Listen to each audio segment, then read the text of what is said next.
Hello and welcome back to my podcast series Manifest Your Success, and we are on chapter 3 now.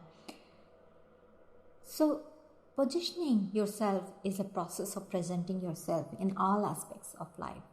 It's one of the characteristics of success, and many people are more concerned in achieving success, yet they are hesitant to put the effort required to get there.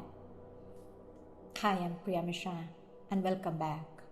In this episode, we are going to talk about an important strategy for those who wants to succeed in business and in life, positioning yourself. You heard that right. Positioning is not only for brands and business, but for individuals too. Your capacity to make yourself visible to critical to your success. No matter how good you are, if you are not positioning to be seen by your niche, you will not get anywhere.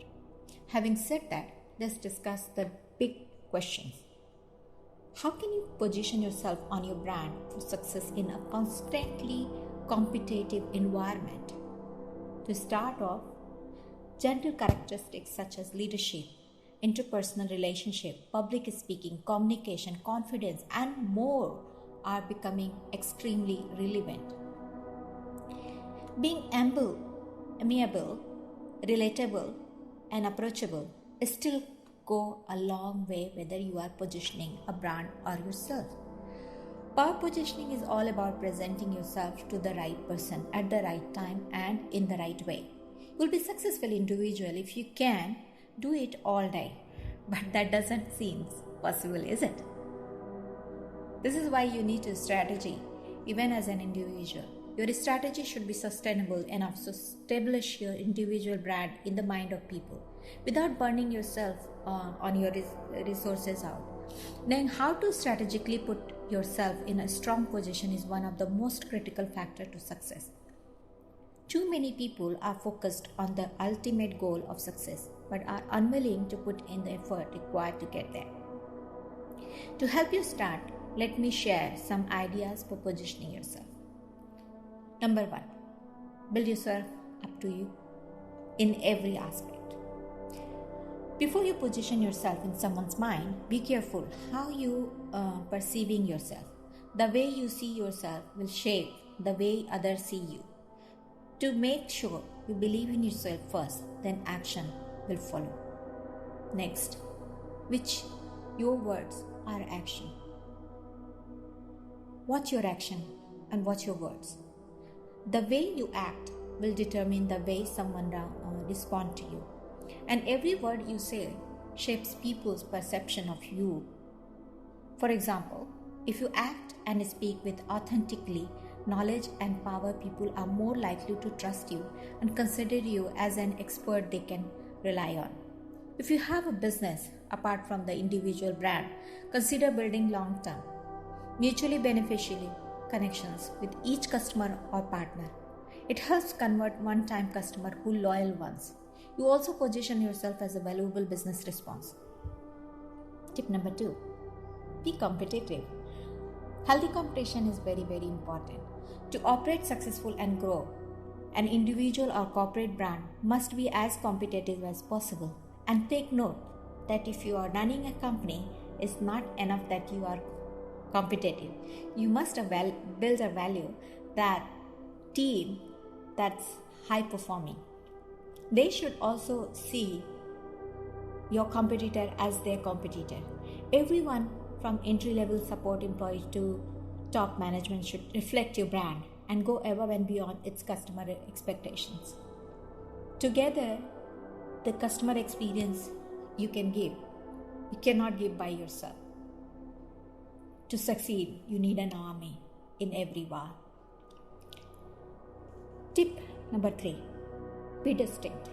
Set yourself apart from the rest by having a memorable brand identity. For example, Apple is known for its innovative products, technology, and minimalist design.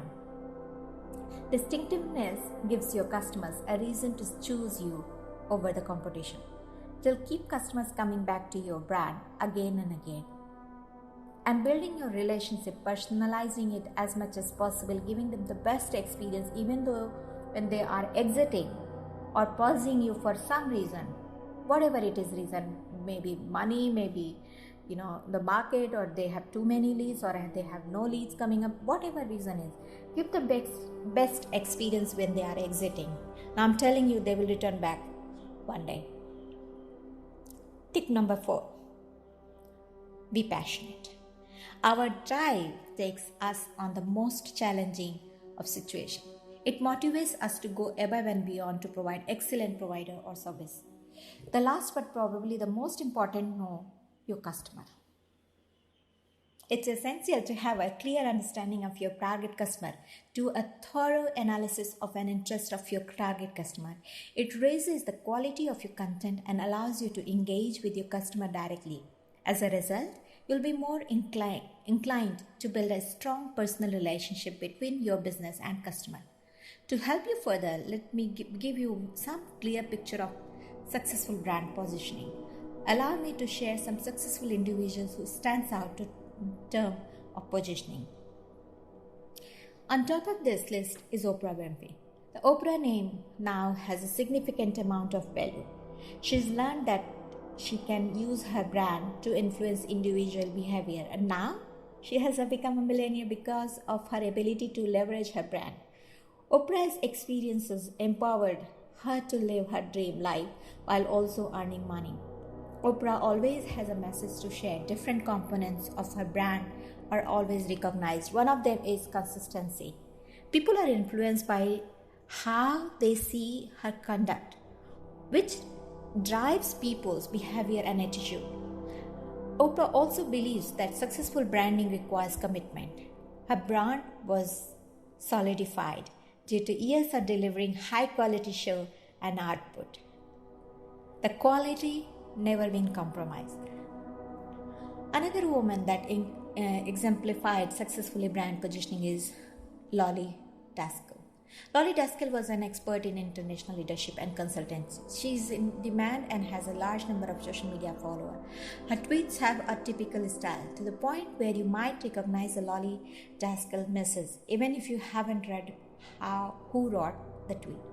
Her leadership qualities highlights her capacity to inspire the audience. Lolly's style is all about showing her ability to every work she produces. At the Huffington Post, label her the most inspirational lady in the world. Lolly contributes to several renowned business publications as a guest writer and columnist. Now, let's move on to another woman with successful brand positioning, Carol Tice. Carol Tice is a professional freelance writer who has written to the top of her field. She wants to have a service fee for her writing. She also instructs others on how to be successful in their area. She maintains a steady image for her headshot, appears on all of her website and social media accounts. Her every output highlights her ability, and she never fails to show you how she can help you. Whether you are an experienced writer or a beginner, she's also a supporter of writer. She fights content business with the underpay and mistreat their writers. Carol Tice positions herself as an exemplary writer who champions the right of other writers. Who can we learn from these successful women? What can we learn? It can take more than just having people with relevant talent and technical ability to establish a successful high-performing team. Try to consider an individual characteristics, attitude, and behavior as well. As discussed in the examples before, several characteristics influence how successful people position themselves. Personality positioning will provide useful information which will be covered in our future podcast. I hope you learned something new from this video so you can start positioning yourself. If you have any other ideas to come, and feel free to share with us. We would love to hear from you. See you at our next podcast. Thank you so much for listening.